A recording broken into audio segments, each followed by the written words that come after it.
kung isang bala yung future plans, yung trajectory niya, talagang papunta sa Makati. So ilang percent na? Dati kasi ma'am na-interview ko, 60% na ba? Oo, siguro ngayon 65-35. Tama ba yung math ko? 100% ba yun? So ilang percent na ngayon? 70% na? Baka 70-30. Kasi syempre, na nga, palapit ng palapit. Syempre, ang consideration ko is, parang at the end of the day, hindi ko pwedeng pabayaan yung mga kababayan ko sa Makati. Yung kailangan yung mag-aalaga sa kanila, kayang ibigay yung ginagawang pag-aalaga ng mga binay.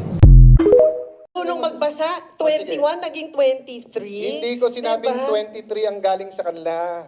So, ma'am, make your point and Well, then my move point on. is- my Move on point kasi is- out of order ka na. But my point is, Mr. Chairman, on the part of DPWH, It's 21.7 there's no billion. such Noted. thing Tapos. as 23 Tapos. billion. Ang pera- And I don't think Ang pera nasa mic nyo, 21.7 billion. Tapos. 21 meron pa? billion ba nasa Maikan? Facebook Live mo, parang statement, meron ka ding interview, na-interview ka Okay. din, di ba? So, itama mo yung mali. So, sinabi na nila, ito yung presentation nila sa MICA, 21.7 yung available. Siguro, Mr. Chairman, can I just hear from DPWH on your end is that nag-e-exist ba yung 23 billion for DPWH? Ma'am, Yes or no? Ma'am, it was in their presentation. Yun lang ko tinatanong ko, Mr. Chairman. Ma'am, nasa presentation Hindi nga nga nila eh. Yes or no lang. O, can they answer? sige. Can they answer?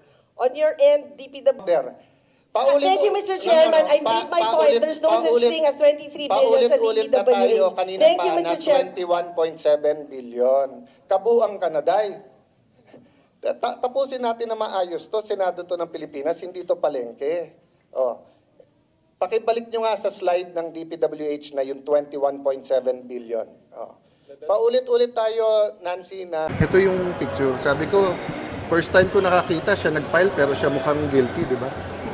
Ang ginagawa ni Senator Nancy from the start, nililito tayong lahat eh. Alam niyo naman walang mangyayari dyan sa ethics case eh. Pwede ko rin siyang file ng ethics case eh.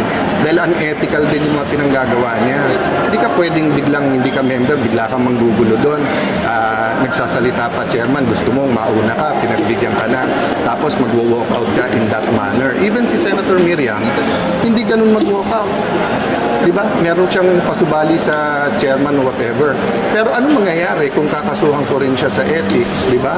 Although that's always an option, papasok ako doon sa ginugulo lang niya. If he wants a mahinahon na usapan, so Senator Nancy, you're welcome sa next hearing. If you want time to speak, you want 30 minutes, you want 45 minutes, sabihin mo. Pero sumunod tayo sa rules and order. Pero yung guguluhin mo yung hearing, I won't take that sitting down. So wait for the next hearing. She's welcome. I'll give her time. But sumunod tayo pare-pareho sa tamang decorum. Pero dadating ka doon, patapos na hearing, magsisigaw ka doon, unahan mo ko, makikipagdebate ka sa chair, tapos magwo-walk out ka. Diba? Guguluhin mo lang. Yun ang kanyang intensyon na ang maging news kami. Imbis na yung news, yung building. So mag-file ka ng ethics ngayon, pero ang sagot ko pa rin sa iyo, eyes on the ball, Senator Nancy.